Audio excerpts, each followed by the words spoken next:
We will revoke the electric vehicle mandate, saving our auto industry and keeping my sacred pledge to our great American auto workers. In other words, you'll be able to buy the car of your choice. We will build automobiles in America again at a rate that nobody could have dreamt possible just a few years ago. This is Automotive ADHD with Matt West. President Donald J. Trump, the 45th and now 47th president of the United States of America. You know, I'm playing that clip for a very specific reason. You know, I was listening to the live stream of the inauguration live when it was happening, and I heard him say that, and I said, man, I got to talk about that. I've been chomping at the bit now to talk about that, because that is very important what he said. It really is. And I want to give you some backstory here, because, I understand that, I'm talking here to you if you're listening on the radio, on conservative talk radio, and you likely agree with a lot of the things I'm saying in that sense, and a lot of things Donald Trump is saying. I mean, I'm preaching to the choir. I don't need to convince you of this.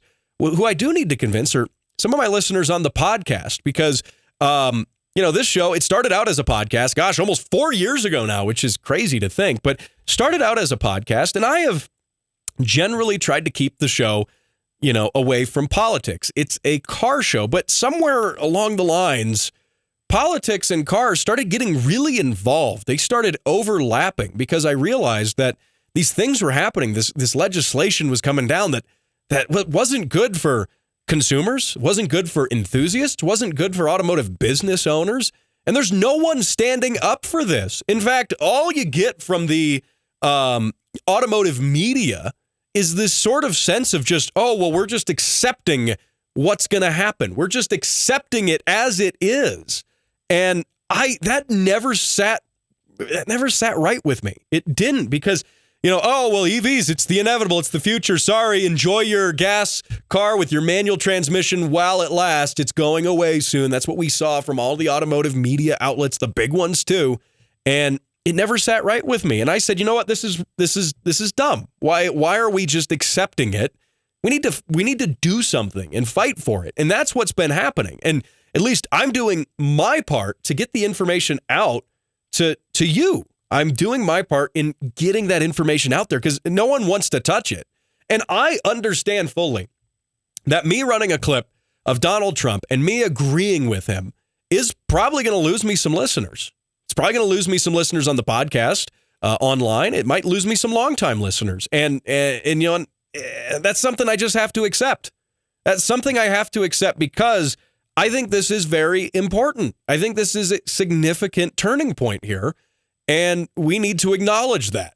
So I understand that I might lose people, but that's what I have to do. And, with President Trump coming in and saying that, that echoes what I've been saying for this show for a long time as a reoccurring sort of trend whenever we talk about EVs, which is that we're not trying to cancel EVs. Okay, well, I did cancel Brian for buying an EV. He's excommunicated. He's exiled from the show, former official mechanic of the show. But look, some casualties happen in battle. That was just one of them. So there's nothing that can be done about it now. It is what it is. He still likes to remind me whenever I see him. He's, oh, hang on, let me preheat my car real quick from my phone. Yeah, you do that. You do that with your fancy golf cart. But no, regardless, in all seriousness, having diversity in both, how we have our energy, how we produce our energy is important, but how we burn that energy, that's also important. Having more than one way of transporting yourself in an automobile, that should be seen as honestly a good thing. And we're not trying to cancel EVs here. We're not trying to get rid of them. What I was saying, what I've been saying for the whole duration of this show, since I started it, was that we need both. I want to envision a world where we can just have both gas cars and EVs. People are like, oh, that's naive. That's not going to happen. Get with the program. No, I'm not going to get with the program. We're going to change the program. That's what we're going to do.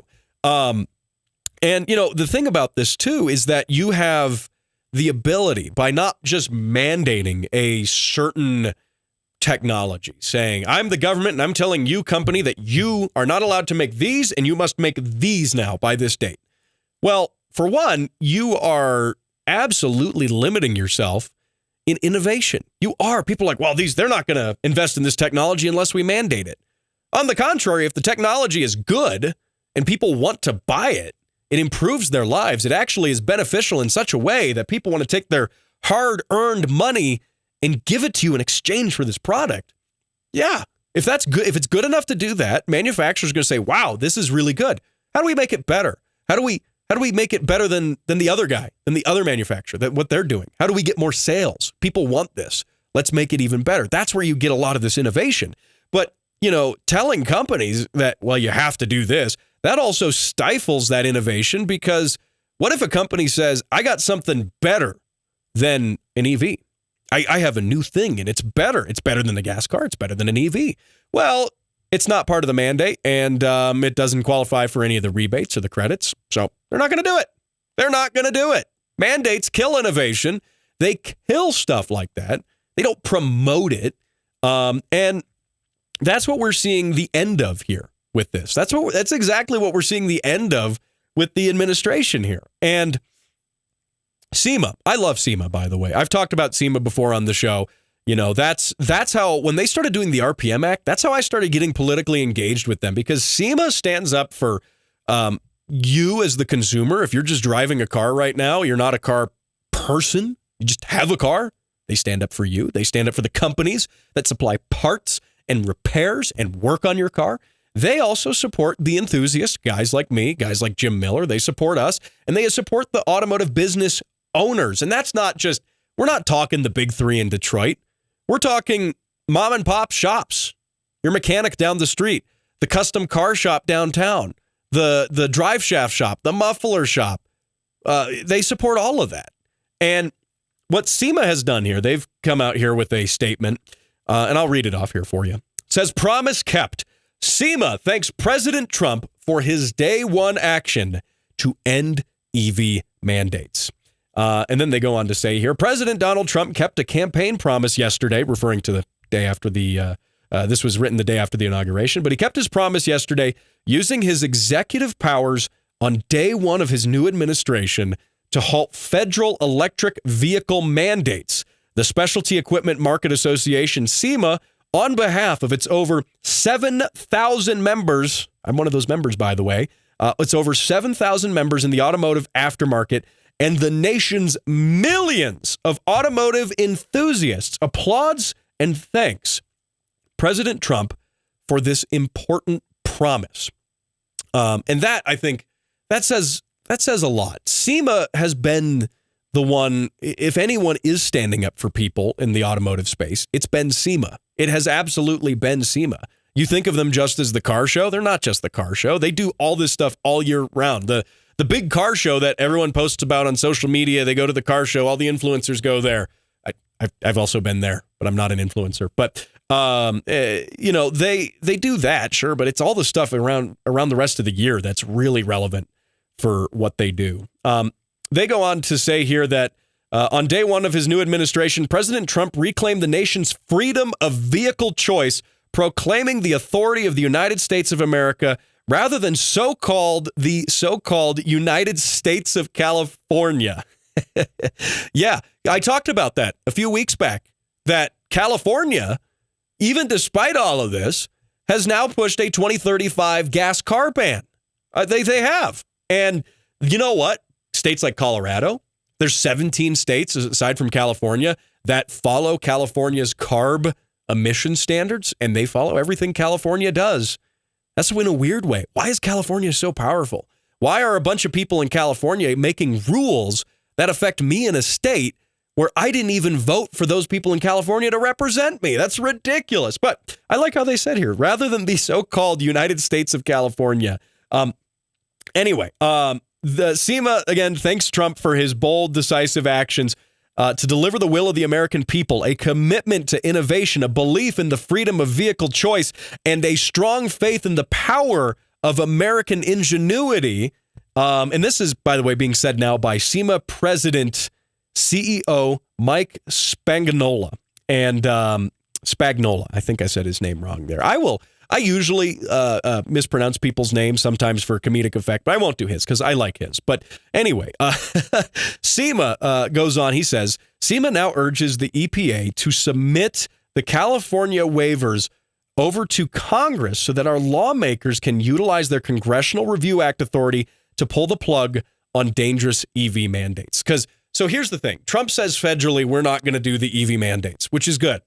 We do have one more hurdle, which does require being overcome, which is that California still has this. And we need, what they're basically saying is return the power to Congress. Congress consists of people elected to represent the constituents. That's how that works.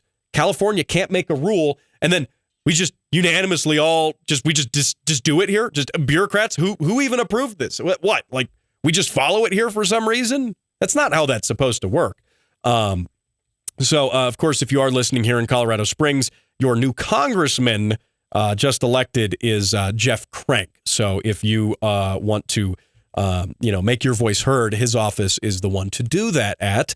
And you can, of course, email him and get in touch with him on that. But anyway, so, let's take a look at what this means in the broader sense for the rest of the industry. Of course, like I said, we need to diversify how we use our energy. California is a great example. The fires in California, you saw all these stranded EVs because they ran out of charge and the charging infrastructure had gone down because of the fires. There was no electricity. But if you had a gas car with some jerry cans that you kept in your garage and you took those before you bailed out, you had a little more range. You had a little more flexibility there. That's not to say EVs won't get there in the future, but, likewise, if you look at how say a war, a hypothetical war would affect gas cars, right? Okay, well, all the natural petroleum production needs to go towards the war effort now, so there's less of it for people to use in their vehicles, and because of the war, there's a blockade, and we can't get foreign oil in from other places. Uh-oh, we're screwed. What do we do? Well, if you have EVs, it's the flip side of the coin. All right, well, we got some solar on the houses here. Maybe you have solar on your personal house. You can get in your EV, and you can go around and go, drive around still. Like, we should just have both. Realistically, the best of both worlds is the way to do this. And I think this is only going to be a good thing.